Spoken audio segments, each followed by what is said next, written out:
Welcome, welcome, welcome to The Winning Hand, the podcast about Marvel Champions, one card at a time. Welcome to episode 100. Our clean century of episodes is here. My name is Boom Guy, and I have a very special guest with us today. And I also have Lazy Titan. How are you? I'm good. I'm ready. Yeah. I'm prepared. Yeah. I've been here for under 100 episodes, but almost. Yeah. Maybe more Not with all- some you missed a extra few, bonuses but- on the few here and there, but I'm here. The only I'm one who's ready. been to all of them is me, I think. But I've done some extras too, so maybe That's true. it evens out somewhere in the middle there. Yeah, I say it's our 100th show. It's like the 100 of the podcast. We've done 150 100 some official shows at this episode. point. Yeah. All right, the special guest needs no introduction, but I will do one all the same. This is lead designer of the Marvel Champions card game, Tony Fanchi. Thanks for stopping by. Thanks for having me on, guys. It's great to be here. We are so excited to have you here. Obviously, everyone who is deep enough into this hobby, knows who you are. If you're listening to a niche podcast by some hobbyist, you surely know who Tony is. But we are excited to talk to you. I have a bunch of stuff to ask you. And then we're going to talk about the card of the day, which is one card that you designed. So I'm very excited to hear your takes on this card as we go. Yeah. Hopefully I have good things to say about it too and don't disappoint you, Tony. I hope so. Pressure's on. Okay, before we Pressure get to is the on. show, let me just remind everybody, if you're out there, if you're listening, please rate and review us on whatever platform you're listening on. That does help a lot. If you're watching us on YouTube and you're a new one, please like, subscribe, leave a comment. The algorithm helps. Why don't you tell us a little bit about who you are, Tony? I kind of briefly said your main role, but would you introduce yourself a little bit before we start? Yeah, I'm the lead game designer for Marvel Champions. I've been at Fantasy Flight Games as a game designer for nearly 10 years, coming up in July. Wow. And so I've done a bunch of games and expansions in the past, working on things from Imperial Assault to Star Wars Outer Rim to Unfathomable, all the way up to Marvel Champions. And I've been on the Marvel Champions line since around the Mutant Genesis wave, where I helped Michael Boggs with the Mojo Mania scenario pack. I was lead designer on the Next Evolution wave and the Agents of S.H.I.E.L.D. wave.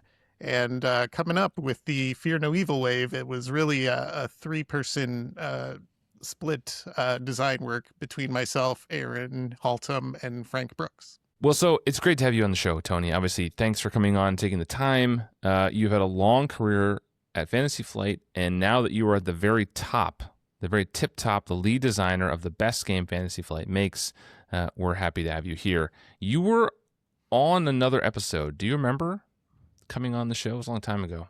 I do remember being on the show. I forget the topic of the episode. It may have just been a Q&A, if I recall. It was not. It was episode 45.5. So a long time ago, you helped us reveal a Nightcrawler card, Kurt's Chapel. Mm-hmm. You came on and we revealed, I we had a remember reveal that for now. Fantasy Flight, and you were here for that. So that was fun. But again, 55 episodes ago, it's been a minute. And so Mhm. I thought to celebrate having you here, I did not tell you this beforehand, so you did not prepare for this at all, but we are going to have a quiz, Tony. We are here to talk about one of the cards you designed today, so I kind of wanted to know how well you know your own cards that you've designed. So I have 3 categories, and there's 3 cards in each one. I'm just going to ask you and see if you know which is which. So the categories are, what expansion did this card appear in? The second one is, what does this card do? And the third one is, what is the art for this card? So I'm going to see how well you know. They're kind of easy, medium, and hard. So let's start with, what expansion did this card appear in? I'm just going to give Okay. you the title of the card and see if you can tell me. The card is Lay the Trap. Lay the Trap. Okay. That was in Next Evolution. It was in the Psylocke Hero Pack.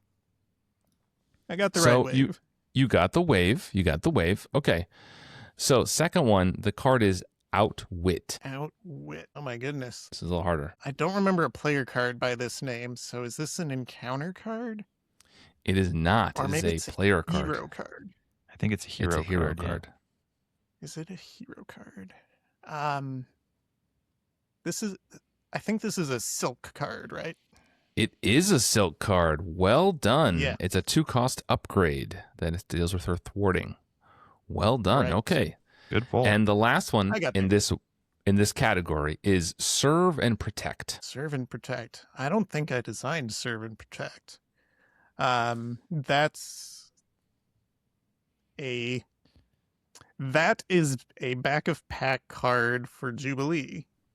It sure is. I didn't know if the card was yours, but it came in a pack you designed. So Yeah, I'm trying to remember. I feel like that was a Caleb design, but I'm not Okay. certain. That might have been one we collaborated on. okay, well, we'll say 0 for 1 on 'Cause Boom Guy's I side know here. we as he was rounding out that wave, and yeah, I did a guest design of Jubilee in that wave, and I remember we had a conversation toward the end of it where we talked about what can we do for the alliance cards for that wave, because that was kind of the crossover of the X-Force and X-Men, kind of the capstone of the mutant waves, and so we wanted some alliance cards in there, and we talked together to figure out what could we do with alliance cards that would be exciting for the mutants. Alliance cards are awesome, and I hope we see more of them. Okay, so we'll Agreed. say 1 correct, 1 incorrect, and 1 was Boom Guy's fault, but you still got it correct. So 2 and 1 in that category. So here, the second category is what does this card do? So you don't have to know the exact text of the card, but if you can just kind of generally tell me what this card does, what's in the title. The card is called Temporal Leap. Temporal Leap. Yes, that is Cable's card. That is his upgrade that when the main scheme would be completed, he gets to take some threat off of it at the cost of removing a side scheme from the victory display. Very impressive. Very impressive, Tony. Yes, that is exactly what that card does. Yeah, you said it very well. Okay, second one is called Curtain Call. Curtain Call. Now that is an encounter card. That is from the Mojo Mania pack. I believe that's in Mojo's scenario set. What does it do? I believe that one. I think that's the one that either puts threat on your identity or deals damage to you equal to the amount of threat on your identity. It's very close. It moves all threat from the character with the most threat to the main scheme, and if no threat was moved this way, it puts a threat on each character you control. So very close. Impressive off the top of your head. That's several years old. All right, the last one in this category is Eyes in the Sky. What does this card do? Eyes in the Sky is a 0-cost justice preparation upgrade that when you would reveal a minion, you exhaust an aerial character and discard it to discard that minion and get another encounter card. A+. Yes, that is exactly what that is. Even I don't know what that card does, Tony, because nobody plays that card. Yeah, it's a little under the curve. Yeah. That is a nice way to say that. It's a little under the curve. Okay, the last category is maybe tricky because I know you don't do all the art briefs, but I'm hoping you remember the art. The category is called What is the art for this card? So the first card is, okay, if you just kind of generally tell me what's happening in the art. The first card is Front Organization. Front Organization. Ooh, that one's one of my favorite art briefs because that is a van with a modified shield logo to make it look like a courier vehicle sitting in front of a rundown strip mall. Wow. Yes, that is exactly what it is. I thought I would get, okay, that's the easiest one, I think, but I thought I'd catch you there. The second one is Armed to the Teeth. Armed to the Teeth. Oh, that's another one that I had a lot of fun writing. That's a Deadpool card that lets him tuck an aspect card from outside of the game underneath of it. It's got Deadpool going through some metal detectors, just full up with all sorts of pop guns and super soakers and all sorts of fun stuff. Yeah, A+ again. Wow, you are crushing. I thought this category would be harder. The last one is Informant. Yeah. Informant. Ooh, that was a good pickup piece. That's actually not an art piece that I commissioned, but is one we got from a comic. That is Agent Coulson sitting at an interrogation table with Taskmaster. 3 for 3. Tony, you killed it. I thought I would get you on one there, but you really know your art pieces. We're big on the art of the cards in this show. Yeah, Big fans. as you do on podcasts, right? Yeah, there's course. nothing like, talking about art in audio podcasts. So at least you get it. Mhm. Yeah, well, I really thought you would get more of those wrong. And I think the one you had the hardest time with was the very first one. So it's easy. Got the hardest one out of the way first. Yeah, easy. So listeners, viewers, Tony, excellent. He did not have any prep for that. So I'm very impressed. All right. Next, we have the section where we talk about what we've been playing recently. So hopefully you have something that is revealed that you can talk about. I'm sure you play a lot of future cards, but hopefully you have something. Mm-hmm. Do you want to start and tell us? It could be a scenario, it could be an aspect, could be a hero, something that you've been playing recently. Yeah. So the thing that I can talk about that I've played most recently would be at the Con of Heroes, where I got to sit down and play the epic multiplayer Loki scenario, running the Echo pre-constructed deck, which was quite a treat. Yeah. I hadn't played her in like probably a year at that point.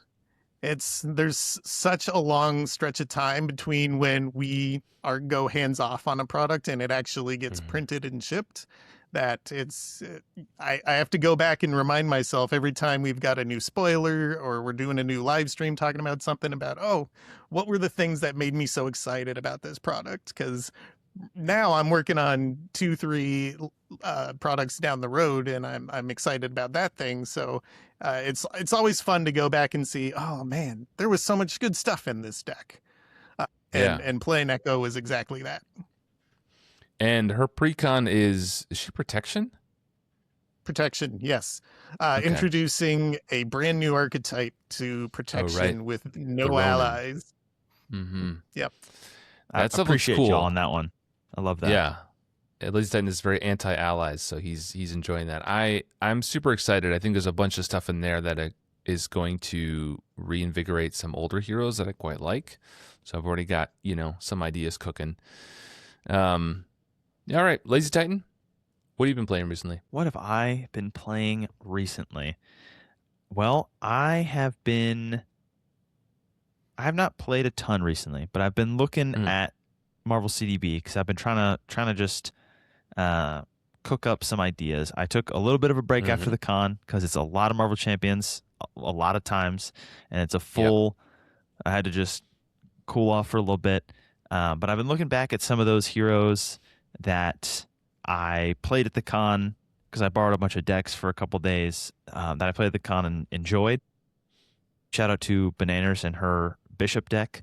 It was complete jank, and it was supposed to be. It was to troll me, but it got the wheels turning a little bit.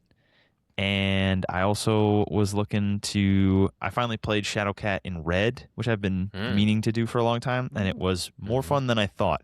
It was not a day 4 of the con kind of deck. It was a lot of thinking, but I would like to build my own list and try it out with a fresh mind, not sleep deprived and after 40 games of Marvel Champions in a row.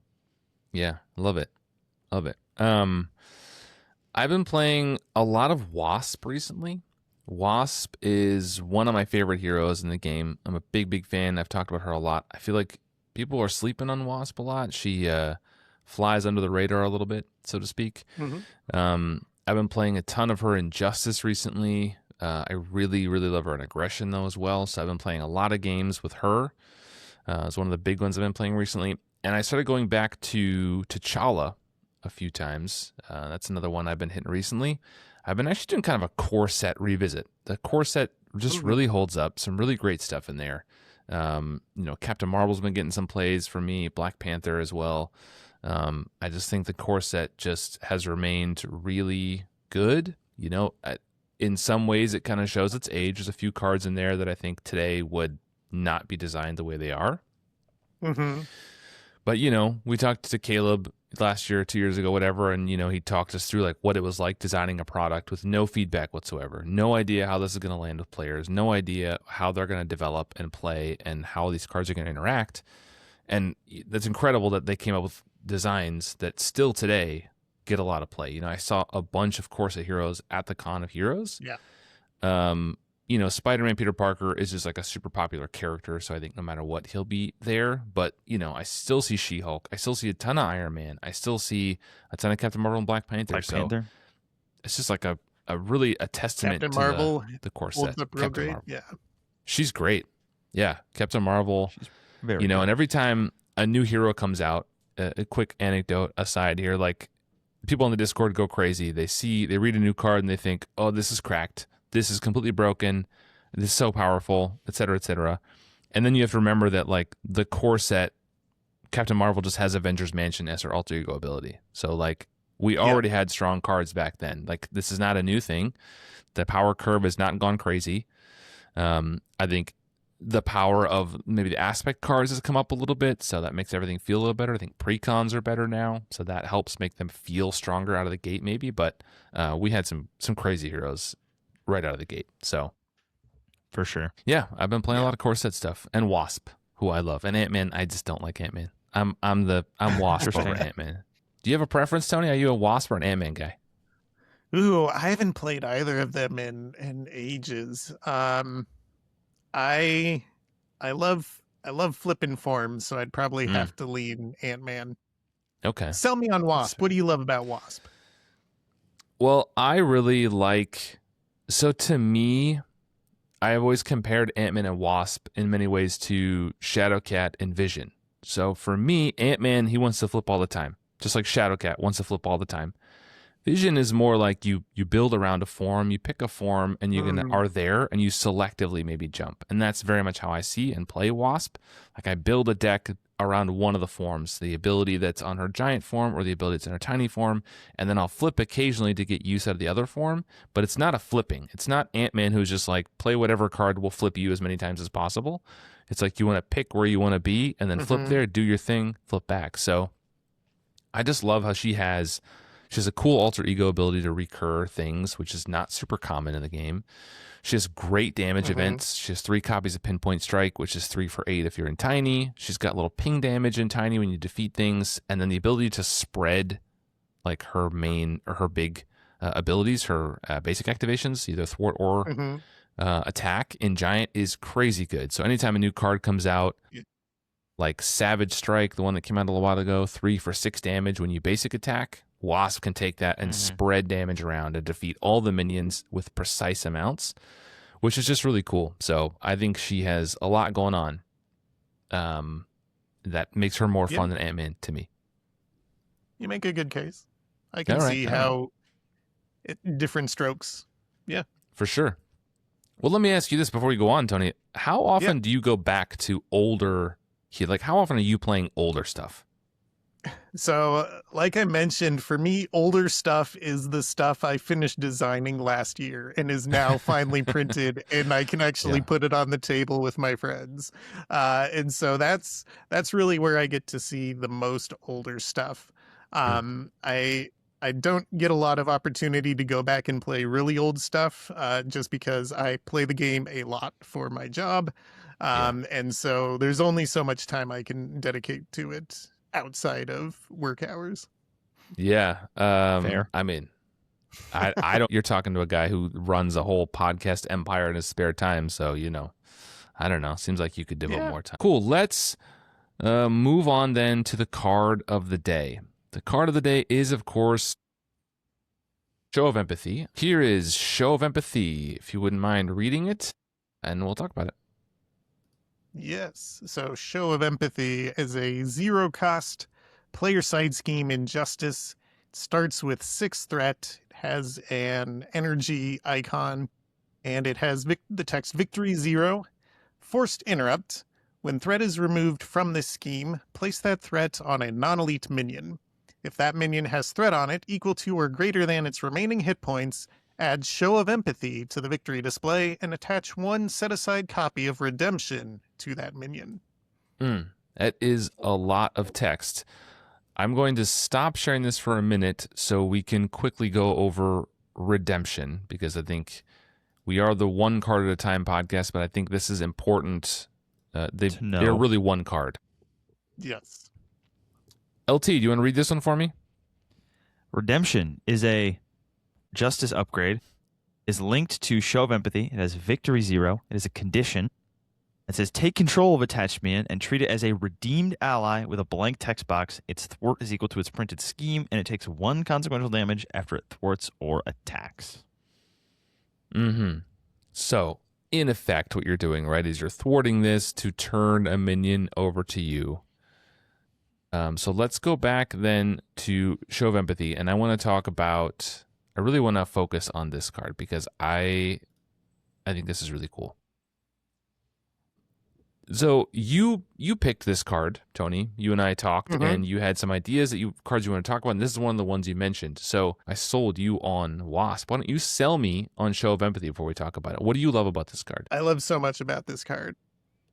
First of all, I know you guys like to talk about artwork, and this artwork is fantastic work by Denis Medri. I believe that's how it's pronounced, but my apologies. I really wanted to sell a story with both this card and Redeemed. The idea that you are the hero, you are reaching out to your enemy and saying, I get it, man. I get it. I see where you're coming from. I believe in you. I feel you can do better. This is not who you are. And so the idea being here that by thwarting the side scheme, you are making that effort to reach out, to show empathy for your opponent, not even your enemy, your opponent, the person who you think is redeemable, is able to be brought back to the side of good. And so by spending that effort, you are putting your emotions, you're reaching out to them and saying, come over to our side. It's better on our side. So this came in the Black Panther Hero Pack. That is Shuri. What is happening in this art? What are we seeing?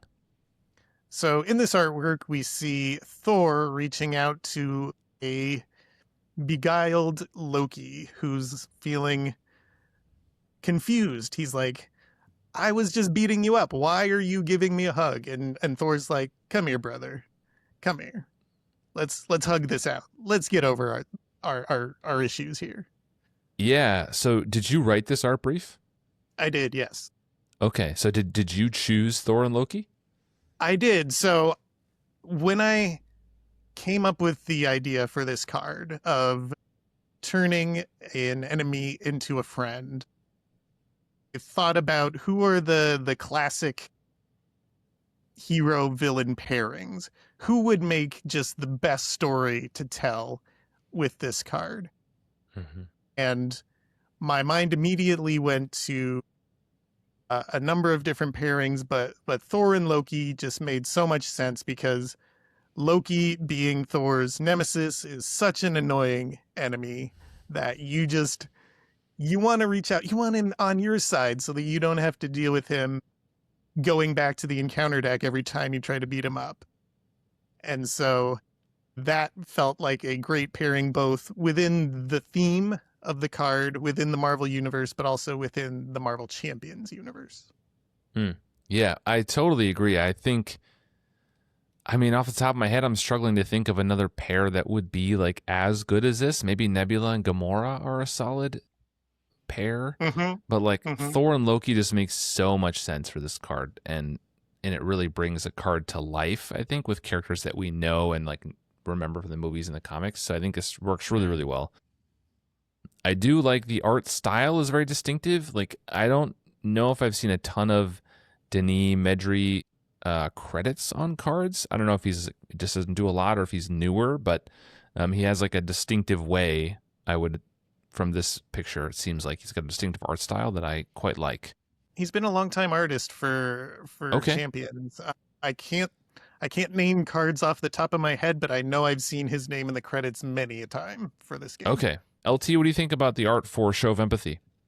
I like it. It's like you said, it's a very distinctive art style. I, in general, really like the art style of, especially the heroes. The custom art on heroes, I think, is really fun. I like the style of it. But this is its own thing. But I also quite enjoy this. It's also, I think, just a great image. It's Thor just kind of dusting off Loki's shoulders. He's got him. Loki's got his weapon down. He's just kind of dusting off his shoulders. Like, come on, like we don't got to do this. Like, relax. And Loki's a little surprised. He looks like he doesn't really know what's happening. He's still got his whole giant horns up, and Thor's like 6 inches taller, so she's kind of looking down, like, "Hey, it's okay. We don't have to keep fighting." I like it a lot. I like the side profile. I think that's a fun angle. I think it's very fun. Yeah, agreed. I just, as LT was talking there, I did a quick search on Marvel CDB because I wanted to see how many Denny Medry pieces there are. He's done 18 cards, it looks like. This is the only 2 Justice cards, but in this list, coincidentally, Tony, Kurt's Chapel appears. The only other episode that you were on the show for, and that? I'm just bringing it full circle. I planned all this out as the podcast host that I am. What a genius. The people know that the people know he thinks through that much. He has to. This is thought through. The podcast is like a bagel. It goes around. Okay, so show of empathy. Yeah. No, I really like the art here, and I do think that the next category we go through is theme, and I really think that the art adds to the theme here. Like generally, when we're talking about the theme of a card, we look to see if the title and the ability and the cost and the card type, the aspect, the art, all that stuff comes together to tell like a coherent story. And this card tells a story, I feel like, better than most cards do in Champions. And so if that was the idea, it really worked. Like for me, it feels like you're turning that ally around. And the thematics here are awesome. Thank you. I agree. Yeah. One thing that I wanted to inject into the game is it's very much a game about punching each other in the face. And so I wanted to encourage a non-violent solution. And as far as aspect goes, justice kind of feels like the most appropriate aspect for that kind of thing. Because aggression, you're going to punch him in the face. Protection, you're going to prevent yourself from being punched in the face.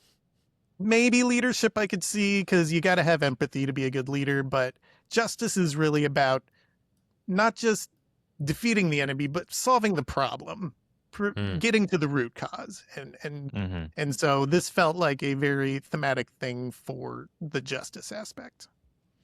Yeah, I agree. I think it fits here better than anywhere else. Certainly not an aggression card. It doesn't feel like I don't think aggressive. so. And it does have victory, so you can only use it once, like most of the player side schemes. In fact, I think all of them that aren't hero specific are all have victory, right? Is there one I'm forgetting? I don't think so. I think they're all victory. But this is one of few that is linked. There are only like 3, I think, that are linked. Not specialized training. Yeah, specialized training. Yep. And the new recruits is the other one I think that's linked. So there's not a ton of linked, but I think linked is a really neat keyword. And I am excited to see more of that going forward. But yeah, this, I love that. And I also love cards. We talked about Lay the Trap in our quiz, but it's another one that turns thwart into damage because as we've talked about in the show many times, you can never have too much damage. Like you just can't, you win the game, but you can have too much thwart. Like you can sometimes run into the thing where we have 2 justice players or whatever, and we just kind of thwarted everything. And you look at your hand of cards and you're like, well, I can't really play for justice because there's no threat. So I guess we'll just move on. But this gives you an avenue to put that somewhere else. Same with Lay the Trap, which I think is really clever. And then just the theme.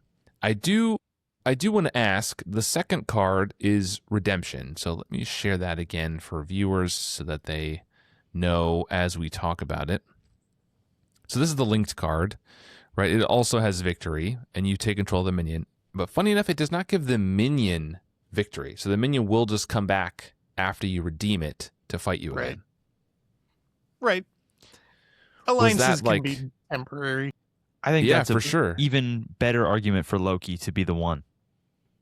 Because I Sure. think Loki Fair. he's always He's gonna turn always he's gonna always gonna switch on Thor again. And then he's always gonna come back back. to the good side and he's always gonna Yeah. go evil again. I mean, like, tricks are his whole thing. Yeah.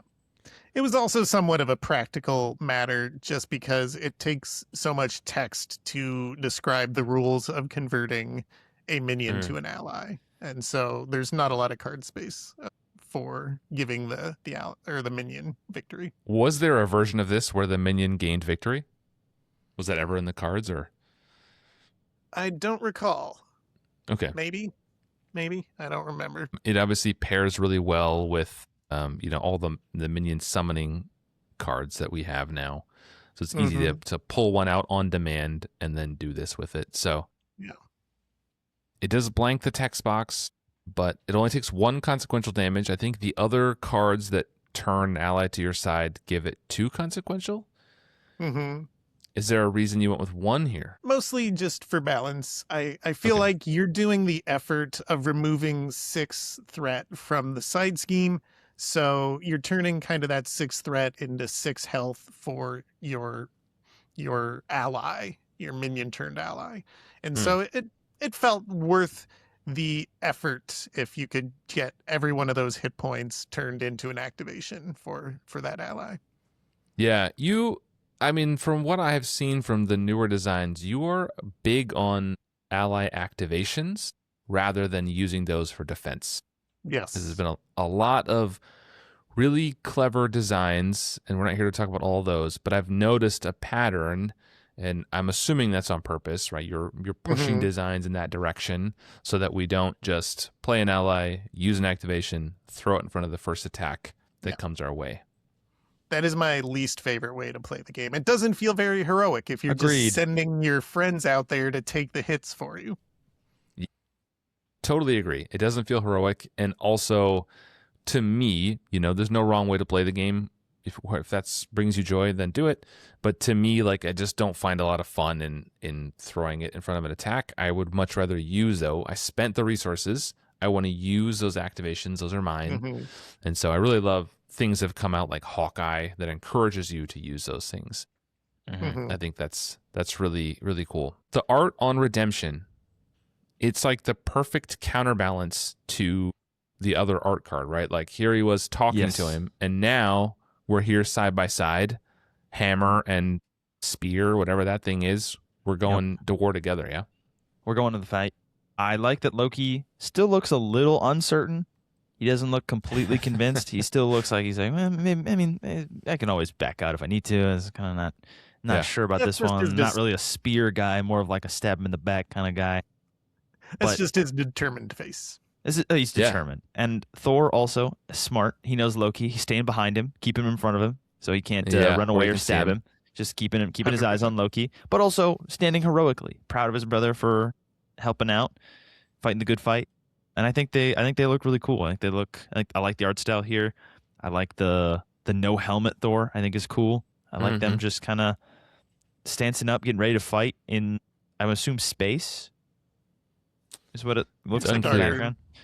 All black, white spots somewhere, but they're 2 brothers enjoying some bonding time. You can't see it in the artwork, but I imagine Thor's hand behind Loki is giving him a reassuring pat on the back. Yes. Or a push, a nudge into the battle, maybe. Little shove at me. Keeping him in front of him. Hey. Go hit Thanos for me.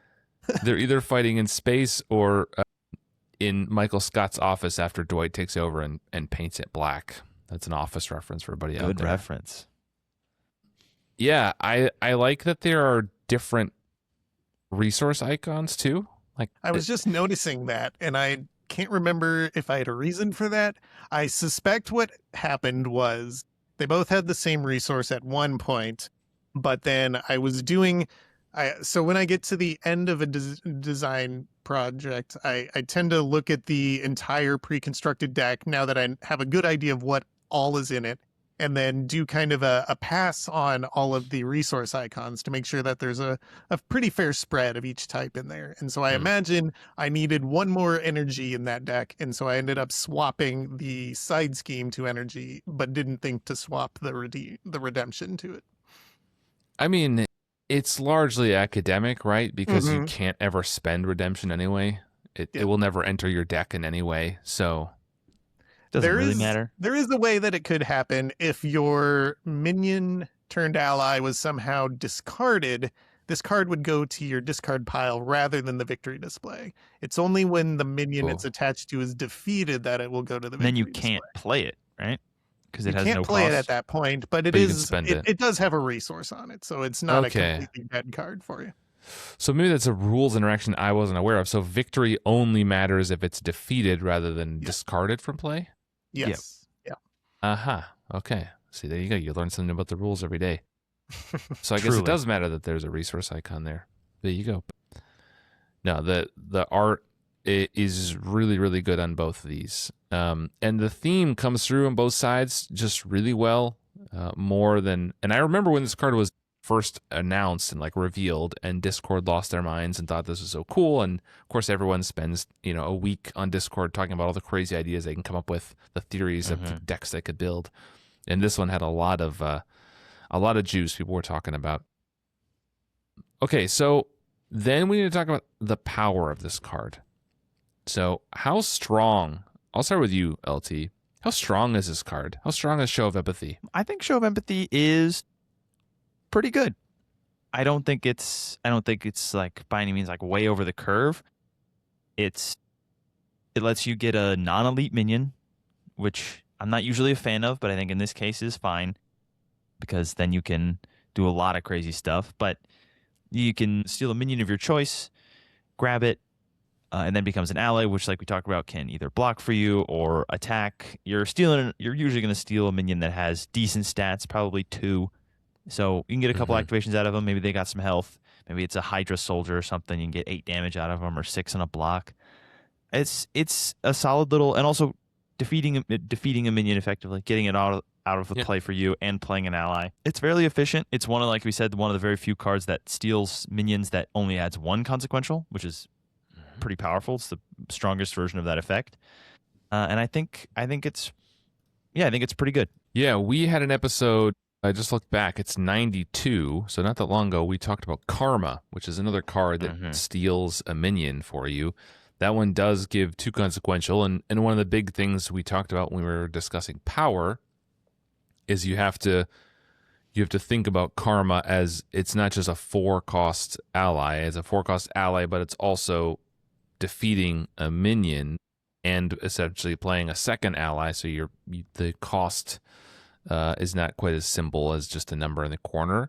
And this is kind of the same thing, right? Like it's not as simple as saying, well, 0 cost and you get a minion. You also have to thwart up to 6. Like it may not be that high depending on their health. You have to have the minion. There's a lot of things going in here. Maybe I'll ask the king of this card, Tony, how strong do you think Show of Empathy is? I think it really depends on the minion that you're converting with it. The hit points of that minion, the stats of that minion, what kind of nasty effects they might be having on you. Because I was just kind of doing some math in my head, and let's say I throw this out on the board, and I've got a 4 hit point minion with, let's say, a 1 attack, one scheme and 2 attack stat on it, which is kind of that's a pretty run of the mill minion, pretty standard. Yeah, if I spend a 4 justice to remove 4 threat from here and convert that minion into an ally, I've spent 2 cost plus the 4 justice card. That's 3. 1 more for Show of Empathy. So I've essentially spent 4 resources to get what is a 4 health ally with 1 attack, or with 1 thwart, 2 attack, and 4 hit points. So that's essentially a 3 cost ally. So those stats are above rate for a 3 cost ally. And you defeat a minion. I've also removed a minion from in front of me. So to me, that is a really good deal. Yeah, I think I also love, by the way, that Tony just went full gamer greed with not no even nod to the fact that For Justice may not be for thwart. Like, just it says 2 for 4. You're not Everyone knows playing it's it 2 if for it's 4. not 4. Everyone's hitting the kicker. So just lean into the gamer greed. No one's playing it for less than the Exactly. kicker. I love that. So, yeah, I mean, I think the math works there, and it's non-elite, which is fine. You know, I think there's another discussion to be had about the elite keyword, and it seems to be shifting in your designs, Tony. Yep. But a lot of the nemesis, I think half or more of them are elite, so you can't always count on that. But there's a few of them that are pretty solid stat-wise. I was actually playing in a game today at the time of this recording with somebody who played this card, and I wanted to say, hey, that's, you know, I'm talking about that tonight, but I didn't. But he played this in a Nick Fury deck, and he pulled his Face the Past into Orion, and then used that. And Orion, I think, is 2/2 stats. So it was pretty good. And then Orion hung around and, you know, got a couple activations and then was sacrificed to a chump block, unfortunately. I'm sorry if you're listening and you feel called out, but you should have used that last activation. I will say, it does feel good to chump block with a minion. That feels Yeah, it good. does feel good. It feels Yeah. pretty They're good. just going to turn against you anyway, so. Yeah, Yeah, they were going to especially if it's betray me Loki. anyway. Might as well throw him from a bus while he's here. Yeah, I like that you can just put this into play without the minion being there. Like if you get it early, you can just put it out, and then you can just, as a good minion comes along, say like, "Hey, don't kill that guy. Mm-hmm. Don't do any damage to it, actually, because you get the damage that it has on it. So you want it as healthy as possible, because we're going full gamer greed. I want a course. full healthy minion that I I don't can even want then it if it's not convert. full health. And 2/2 stats, ideally. Of course. Mm-hmm. If not more. To your point about the elite trait, it is very much an intentional design change that we are moving to being more sparing with using the elite trait. I think early on in the game, it was thrown on a lot of minions who, as from a theme standpoint, they may be elite, Mm-hmm. but we are reserving it now more for minions who would break a scenario if you could somehow interact with them in a way that is Yes. unintended. Mm. For example, the Thunderbolts. Those are basically the first stage of the villain for that scenario. And if you were able to just discard one or convert one to your friend, that would kind of break that scenario. Yes. Yeah. 14 hit point Thunderbolts would be pretty solid to grab. Let me show of empathy onto a Thunderbolt, right? Like, whew. Let me get one. No, but that makes sense. And I think, I mean, having played a little bit of Arkham, I'm not as deep into Arkham as I am here because I only have so much time and money. But Mhm. I think there I notice it much more a mechanical designation where it's like you just said, it's reserved for things that are scenario specific. And if you were to have shenanigans with them, it kind of ruins the whole experience. Whereas I do think here it felt like early on it was like, oh, Baron Zemo, like, yeah, he's elite. Like, he's like Captain America's nemesis. He's a big guy. And it doesn't really, I would like to convert him. And based on the MCU show, I feel like that's canon. He's turned good, so I should be allowed to. I'm actually a little surprised that Loki, the nemesis minion for Thor, isn't elite. And I actually had to go back and double check that when we were looking at the card earlier, and I'm like, oh my goodness, did I miss that? But no, he's actually not elite. So this is perfect Yes. for Loki, although it does blank his text box, unfortunately, so you So can't you don't get an keep infinite him Loki. in play if a treachery Yeah. keeps getting revealed. But obviously that's necessary. Yeah. Okay, so we talked about kind of the power. Do you have anything else to say about the power of this card? Well, let me ask you, is this a card you build around, Tony? Like when you're building a deck, is this one of those cards that's like, I'm building my deck around Show of Empathy? Or is this like a tech card that you put in a scenario where you think there's going to be some minions that are appropriate? Is it a Face the Past combo for you? Like how are you building this, or how did you envision it being used if you're not playing it yourself? To me personally, this is a great one slot card to fill out a justice deck. If I'm at 39 cards and I need to get to that 40, this is a great one to slot into that last slot, because it is it can be a little bit scenario dependent, which is a knock on it, which is fine. But in most scenarios, there will be one or two good targets for this. And in those scenarios, it's just insurance against those really annoying minions, especially like if you think back to the minions that when you defeat them, you get an extra encounter card or things like that. Or Yes. from the Agents of S.H.I.E.L.D. wave, there's a bunch of minions who do bad things when you defeat them. So why not make them your friends? I have to ask you again, go on a tangent here, because you mentioned if you're at 39 cards and you need that 40th card, are you a 40 card truther, Tony? Are you building decks that are 40 cards and only 40 cards? I generally aim for it, but I'm it's not a hard cap for me. I will run a few extra cards if the deck needs it. Okay. There are some 40 card evangelists out there in the Discord who will just never go beyond it, and they will just ruthlessly cut anything. It is my opinion that unless you're playing 1,000 games with a deck, it is like you will not notice it as insignificant to go to 43 cards. I really just don't think you're going to notice it. But I think the cases where I might be more strict on it is if there's a one of in the hero kit that I really need to see as early as possible. In those cases, I might not go a little higher because that might mean an extra turn before I see that key hero card that I need to make my deck hum. Yeah, there are a few of those. Like Quicksilver comes to mind. I played him recently. Like if you don't get friction resistance out early, he can kind of feel a little weaker. Ant-Man in his helmet, etc. Dweethite Mastery for my Drax. Yeah, Drax, Dweethite.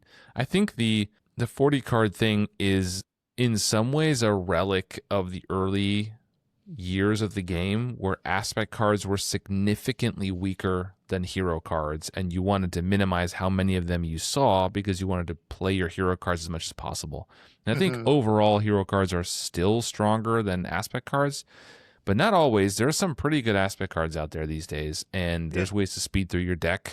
Episode 99 was all about assess the situation. There was a huge discussion on Discord about the math on is that speeding up your deck, etc. But I think the 40 card thing, again, unless you're playing 200 games with a single deck, like statistically, you're just not going to notice the difference between 42 and 41 or whatever. And if you say you do, I think you're lying. But hey, the mathematicians on Discord, there's two people at least wrote like a treatise on the assess situation. They broke down the math, and there's multiple pages, these PDFs, and thank you for the discussion and for sharing all that. But man, my math career peaked in 8th grade.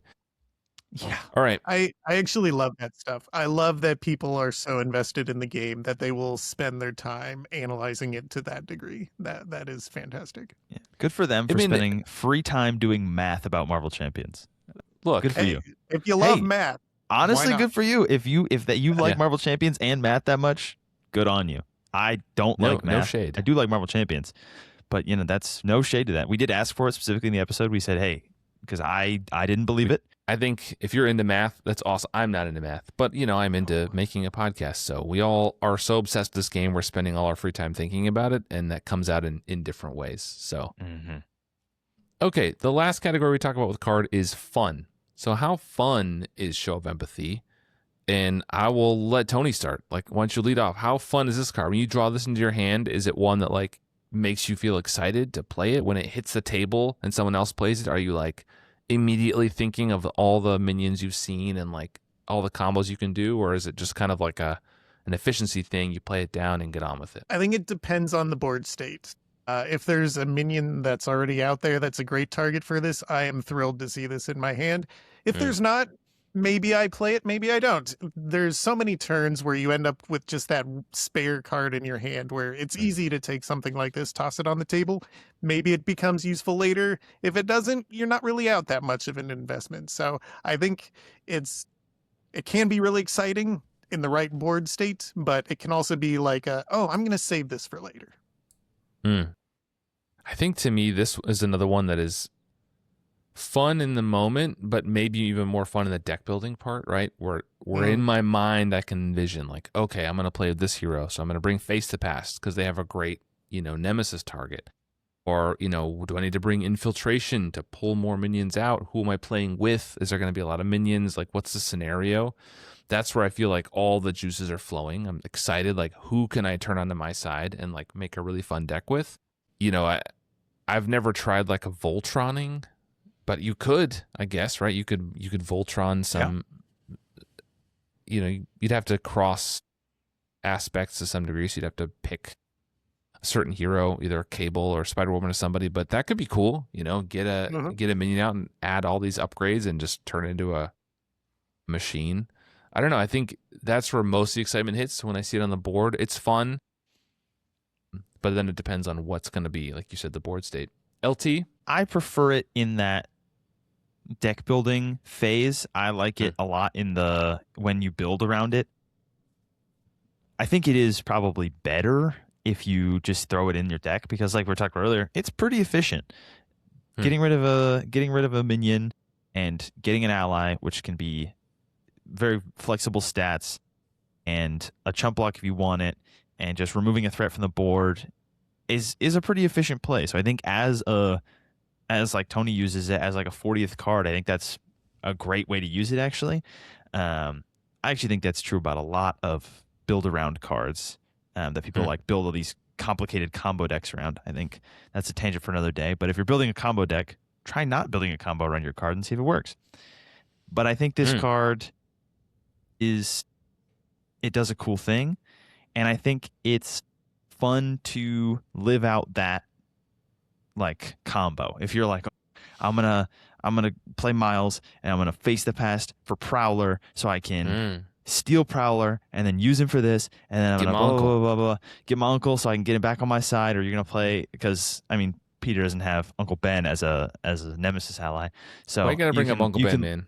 You can live the Spider-Man dream, and you can get your uncle on your side and still play the game and still have your powers and all that. Or I think in terms of like thematically, Thor and Loki, obviously, because they're on the card, it's a lot of fun to make that work. And it's a lot of fun to think of all these crazy combos that you can do. It's a little bit of a shame that there's not that many non-elite Nemesis minions, but I think it's a good time.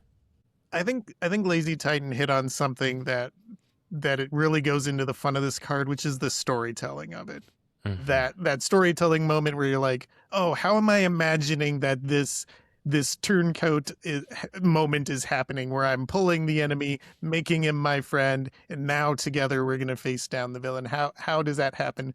It can be especially fun in kind of those silly scenarios where it's like, I'm going up against the vampire in the horror scenario, and I pull them over to my side. Or how did I convince this sentinel robot that it wants to be my friend now and fight against Magneto with me?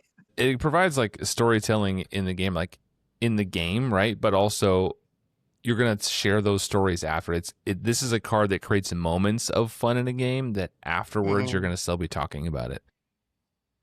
Yeah. Which is cool. I just looked up the Kraken is elite. Unfortunately, you can't Kraken is elite. It also has like 40 health, so you cannot take it. I mean, that does, as he said the vampire, I was like, ooh, the Kraken. Yeah, no, I actually had the same train of thought, and then I went, no, the Dragon and the Kraken have like 10 per person. Not getting those, whether or not they're elite. What I would love to know is what is the biggest minion somebody has converted with this? Because even though it's got 6 threat on it, you could use some ways to move threat over to it. Like, for instance, basic storm, or maybe you're playing expert mode and you get hit with a master plan. Yeah. And then you could get more of it. That's fair. You could turn some pretty beefy minions into friends with this. I mean, you can grab the Lernian Hydra with this. Yeah, he's not elite, that's not elite. Yeah, specifically. I'm trying to think of anything else. I have grabbed some pretty powerful Sentinels. I forget which mark, but there's like some that have the big, like the attachments, and they're loaded up with like +3 attack and all that. And some I of have them turned them with like karma base. But I turn them here. Yeah, some of them are really good, and when they have attachments, they stay. So like you could pull them over with more attachments, and they go crazy. But I've done that with like karma. I've not done that with show of empathy. But yeah, you'd have to. Then there you get into real combo territory, Tony, of like, I gotta add threat to show of empathy, and then I gotta get this minion out, and then I gotta thwart it all down, and you're getting into some real wheel spinning, but that can be fun sometimes. Yeah. Yeah, it's a good time. It's fun Okay. just to say you did it, right? Yeah, Yes. again, it's a storytelling. Achievement Right? unlocked. Yeah, it's an achievement. Achievement unlocked. Amen. All right, so let's transition to final thoughts on this card. So just a quick reminder for you, Tony, the way we normally do it is we give a score between 1 and 10, where 5 is right in the middle. We call that true neutral. So 5 just means it is a piece of cardboard with words on it. It is neither good nor bad. It's just a card. I know there are a lot of people on the Discord in the Winning Hand channel who take issue with my math of this rating system. But hey, it is all my own, and I promise it's scientific. So Precise. I'm going to give Tony the last word on this. I want to hear his final thoughts last. I'll let you start. LT, why don't you give us a few words and a final rating and on Show of Empathy / Redemption. I think I'm going to give this card an 8. I like it. I think this card's super fun, and like we talked about, it creates those story moments of that one time at the con when you stack this thing up with 3 storms because you're ignoring the multiverse rule, and someone got the Kraken, and somebody stole the dragon or whatever. And I think that's just cool to have. I also think it's very fun. Like I said, I think it's a pretty efficient play. It's also got that cool deck building hook, which can be powerful. I mean, stealing, because you're as the gamer greed in us is trying to optimize and steal the most powerful minion, it becomes a bigger swing the more powerful of a minion you steal, right?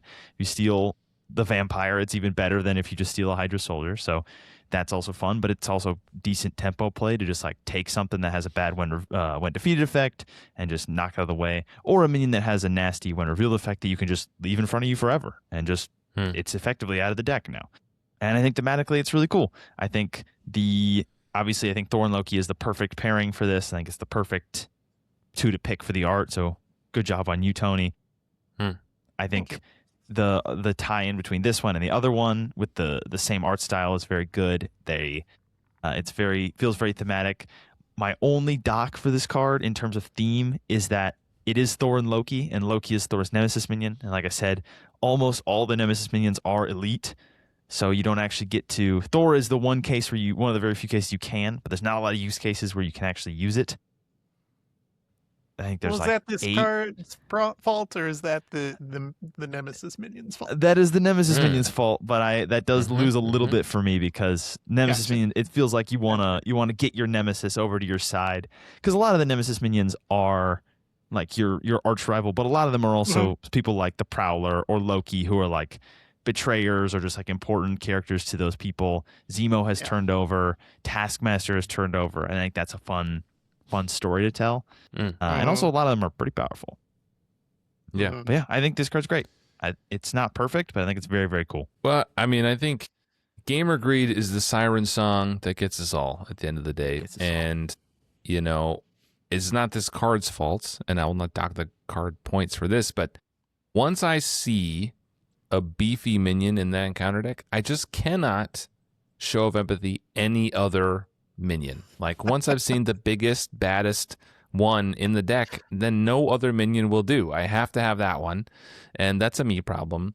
No, that's a Gamer Greed problem, and we are all afflicted with Gamer Greed. So, but in all seriousness, I think this is like, for me, I think I agree with Liz said. This is an 8 out of 10 card for me. I think the art is great. I think the theme and the storytelling is really, really good. I don't end up including this card a lot because I always think of it as like a combo piece. And hearing you say that this is like a 40th card you can just throw in and it works, for me, I don't like, I've never used it that way. And now that you've said that, I kind of want to try it. But I always see this as a build around. To me, it's like if I'm putting this in, then I have an idea going in of a minion I want to take. And I've not often thought of it as like, well, I could just throw it in and whatever minion comes out, I can grab because it solves a problem. It creates a friend. It all that works. So that's probably a me issue overall. Yeah, All I it think this needs is some thwart and a minion. That's all. It yeah, needs. that's all you need. And, I think there's a world where you play this and infiltration essentially solves this card all in one, right? You can infiltrate and probably just take all the threat off and grab whatever minion and turn it in. And maybe I need to think of it more that way, but it always struck me as one I want to build around. And again, that's probably the gamer greed. I'm thinking to myself, I could put this in and just get whatever, some 2 hit point Hydra chump or whatever. But really, I need to like build around and I got to get Face the Past because I want to get the biggest, baddest Nemesis minion I can. I want to turn him around and get all the value out of it.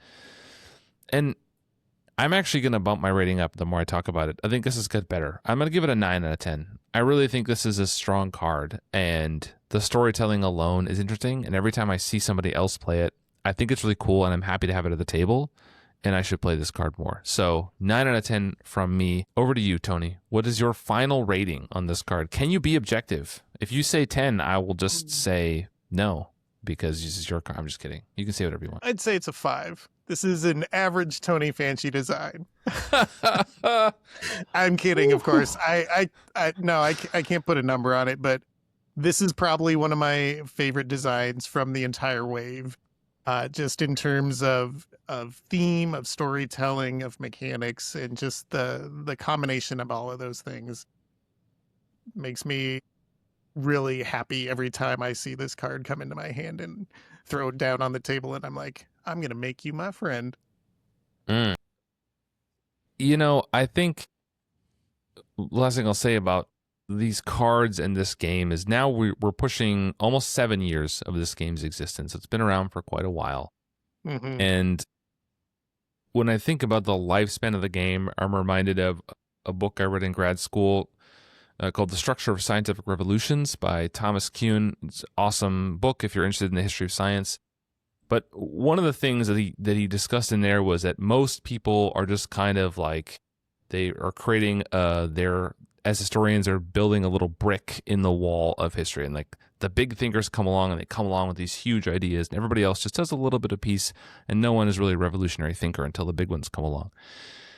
The early part of the game's life cycle is like, we were just filling in these huge gaps of like, we have to have a bunch of aggression cards that deal damage and we have to have the big heroes. And I think as the game has gone on, not only have designs like focused in, and it's not better or worse, but they've kind of honed in and we have these little spaces like this, that this card can exist. It's not really a card that you can put in a core set. This is a card that can come 5 or 6 years into a game of like, we have all these other little things and now we have this little brick that I've put in of like this really interesting niche card that can only exist 6 years into a game. So I'm really excited that the game has grown to the point where we get these little storytelling moments, but you have to have the kind of foundation poured first to get here. And I think it's really cool. It's exciting for the future of the game. Yeah. And to that point, we had talked about Eyes in the Sky earlier as a briefly justice card that deals with minions. And Justice's probably biggest weakness has always been minion control. They don't really have it. And so over the past few waves, I've been working to come up with new and interesting ways for Justice to deal with minions that's not just dealing damage.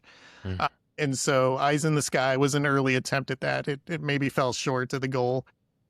There was another one in the next evolution wave that I was actually thinking of that was in the domino deck when you asked about Lay the Trap, and that's Take Out the Guards, which it's another side scheme that when you defeat it, each player gets to discard a minion from in play, which it's a little bit situational. And so this was just kind of the next step in exploring the design space of how does Justice deal with minions? I mean, we also talked about another one in the quiz I gave you, which is Informant, which is an awesome card. Sting Operation came out. There's a bunch of cool ways to deal with minions. I think some hit better than others. I think Eyes in the Sky didn't quite hit. But some of these other ones are staples, for me at least. And I think Informant is almost a Justice staple for me. It's one I put in a lot of decks. Just gives a lot of flexibility. But yeah, no, I think it's interesting to see you all coming up with these designs to try to solve little problems like this and create new spaces for card play and decks in the game. So Yeah, awesome. Any final words from you, Tony, before we let you go? No, this was a great conversation, and I appreciate you guys having me on. Yeah, it was great to have Appreciate you. you. I will give a small teaser for everybody out there listening to the People's Podcast. You are going to be back in another episode very soon, sometime this summer. We're going to have a longer discussion, not about a card, just about the game and some other stuff. So if people like hearing from Tony, listen up. There's more coming. We'll be excited for that. But it was great to have you here for our 100th episode of the kind of main podcast. And we got to talk about a card that you designed, a very interesting card. And we just, of course, appreciate your time and appreciate everything you do for the game and creating this game that we are all obsessed with. How healthy that obsession is. My wife and I go around and around about, but I'm okay with it. No, it's great, and it's good to talk to you. It's great to see you at the con as well. Yeah. Con of Heroes is here, and thanks for coming on. LT, final words from you? Not really. Just thank you, Tony, for coming out for our historic 100th episode, and thanks for making a lot of the cards we've talked about. Yeah. Thanks for everything in the game. Everybody listening, thank you for listening and hanging out with us and Tony, and we'll see everybody in the next episode. That's it for us. Bye, everybody.